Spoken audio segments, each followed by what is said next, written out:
If you're worried about the integrity of this year's presidential election in the United States, that could be one more reason for concern about the election 2 months ago in Belarus.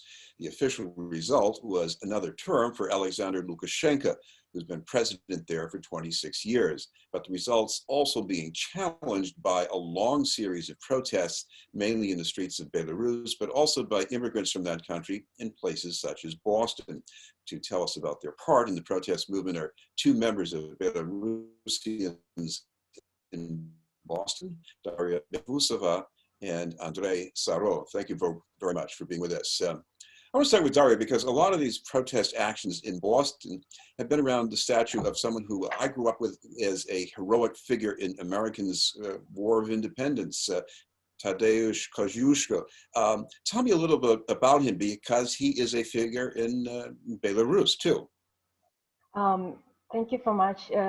Thank you very much for having us today, Chris. And yes, we grew up with the same impression that Tadeusz Kościuszko was a, very important figure in Belarus. He's originally from the lands that used to be a part of the union in between Poland and Lithuania, but currently those lands actually belong to Belarus. So that's why we critically study the history of his figure, and we also he is a national hero of Belarus. So that's why in Boston area, the monument of Kościuszko has become some sort of like a gathering place for Belarusian Bostonians who actually used to not be a real diaspora, but because of the recent events that are happening in Belarus, we just found out that there are so many people who want to, gather together and talk about what's happening in Belarus and spread information about the recent election and how it's impacting our country and how it's impacting the community in Boston area as well. So, Andrei, it's normal for people from other countries to keep in touch with each other when they're in America, but aside from that, why was it important for you to take part in the protests here in Boston? So for me personally, it's very important because despite the fact that I left Belarus and I live here for almost 8 years, I still have relatives back in Belarus, and I still am connected to them, and I'm pretty, worried about the situation there, and I'm afraid of, some repressions that can, touch them. And I think many of us over here are also, in the same position. We have friends, we have relatives, and they can also explain why it's important to him. But I think it's the commonality that we have. Yeah, Andrei, I want to ask you about that. What motivates you to take part in the protests? yeah, the biggest part of my family still lives there in Belarus, and I have direct family members who were affected by that. One of the relatives got severely beaten.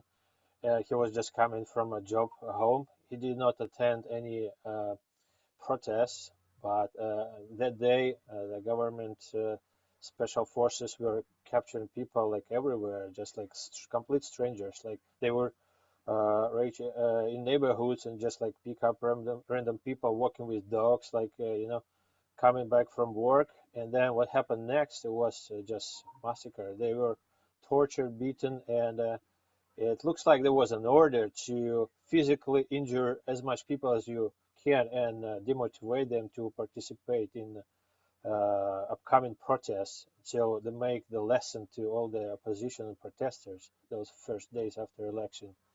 And recently also after one of the protests, one of my brothers got arrested and got some time in prison. So yeah, my family was directly affected. And even if you not have like one of your family members involved, when you normal person, like you see that somewhere innocent people suffer, there is no justice, and your government goes completely off rail, and you just trying to help as much as you can.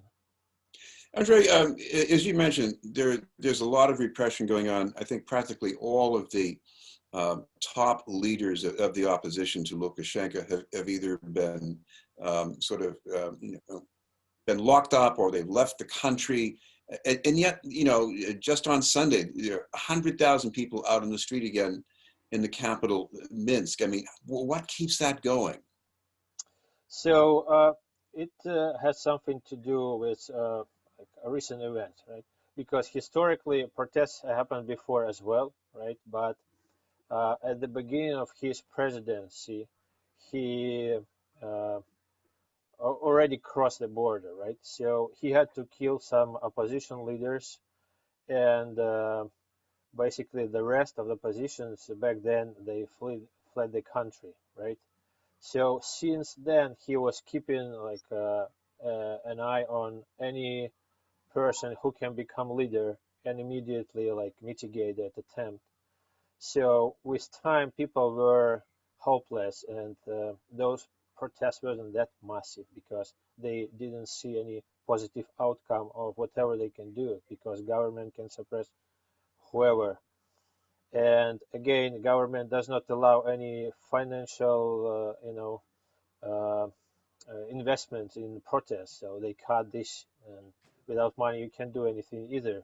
So what happened now is, first of all, it's a new generation of young people who actually grew up and didn't see any other life.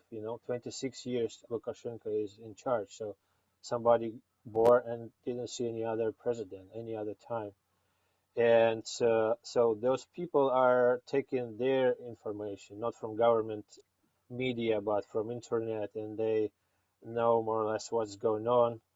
Our borders are not closed, so people can travel and see how things look like in other countries. And then COVID came.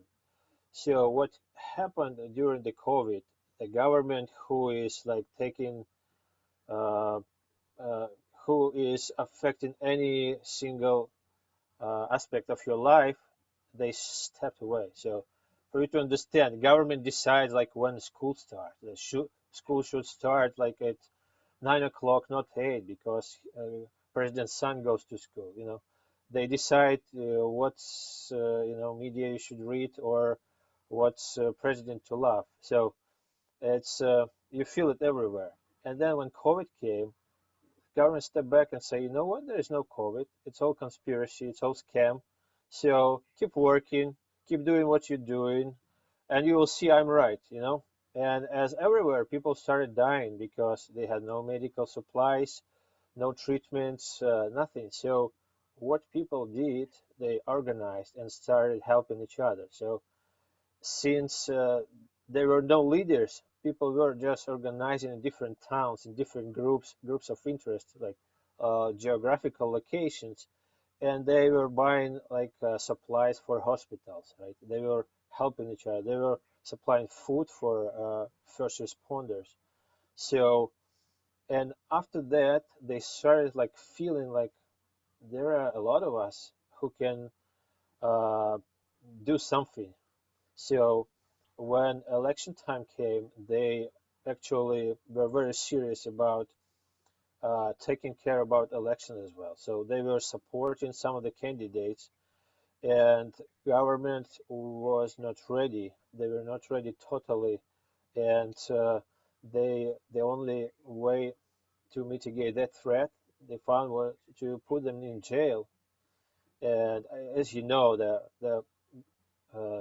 one of the candidates who we strongly believe won elections, she was completely random, like unexpected person there, because she had to bring the paperwork right to election committee for her husband who was already in jail, and they said, oh, there is no signature, so he cannot attend. And then she said, then I will be. So, and then all the opposition consolidated around her, and also it united a lot of people. So maybe let me finish. I know I'm talking too much. So even though like protest is one thing, people keep also gathering like outside the protest time. Something unexplainable and unthinkable is going on comparing to like a year ago. Entire like neighborhoods, communities are gathering together, like making some performances, like the artists from forbidden theaters are coming there and giving some like performances there. Some musicians come in there and play music. So, and it unites people, and they, when you talk to them, and you feel like maybe it's not how I think things look like they back in Belarus. They say no, it's not. It's never going to be the same like it used to be. We are united now. We feel we are the power, and we want to go to the end and get rid of Lukashenko. Darya, I want to ask you about how you feel when you see these people out in the streets in Minsk, and what it is they think they can get for change. Because I mean, there are some places where people are used to authoritarian rulers and they just put up with it, and here it's quite different. So what do people think is going to be better if there's change? So when I look at the protests right now on some Telegram channels or somewhere in the Facebook, I feel that I want to be with my people. I want to support them in this willingness, you know, to fight for the freedom, because government does not understand that times, you know, they change, and for leader to be effective, he needs to either change along with the time, or he just needs to pass, his place to another candidate. And Alexandra Lukashenko may have been a good leader at 90s, you know, but right now people feel that they want some new leader. They want somebody who can go ahead and, you know, support freedom of speech, human rights, feminists, you know, because the biggest thing that also majority of people were, you know, striked about is that he claimed that Belarusian constitution was not written for women. So he believes that women should sit at home, you know, and do some household things, and she should not be involved in the political, you know, political activity. And majority of women actually started to participate in those, you know, actions in Belarus, and they feel the power. They want to show, you know, the entire world that we are not only suitable for doing some political changes, we are progressive thinkers, you know. And this is a bright example of how three women became not like leaders, but most likely as symbols of the Belarusian protest: Maria Kolesnikova, Svetlana Tikhanovskaya, and you know, some other activists. So we believe in this power, and we want to support them. We want to, you know, show international community that Belarusians deserve this change. And I believe that those protests should continue. With time is becoming more challenging because people get tired and they need some sort of, like, you know, support. And we want to thank European Union and the United States, who has already, you know, put some sanctions on some of the figures in Belarusian government. We thank you. We strongly believe that Belarusian people can themselves, decide what future they want to have. But at the same time, it's very important to feel that support, because one of the women you mentioned who's leading this opposition movement is the Nobel Prize-winning journalist Svetlana Alexievich. Is she a hero to you? I would say so. She's also more like a symbol, and she's one of the figures that, you know, it's not so easy to scare, or it's not so easy to you know, frighten or put under the jail, because she's international figure, and she's somebody who we are strongly proud of. So I would say yes, definitely. Andrei, what would you like to see come out of this? Because right now, we're also looking at this and how other countries shape the events, whether it's the United States or Russia. What's constructive for them right now? So maybe let me do like quick addition to what Darya said a minute ago. So we hope and we pretty certain things are gonna get better after Lukashenko goes away, because there used to be checks and balances like in any democracy, right? Written in constitution, and it was altered by Lukashenko in illegal, not legitimate way, and all the checks and balances were removed. So he is the only power, he is the only lawmaker, and there is nobody, there is no legit way to get rid of them other than elections, which are falsificated every time. So first of all, we hope when he is out, then all the checks and balances will be restored. So there will be already ways to protect our country from kind of event happened during his presidency. Second, the independent news media will be back in country.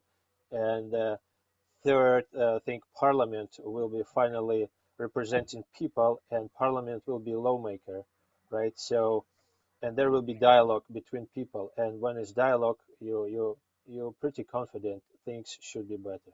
So comparing to other countries, other neighbors, you know, we took different ways, right?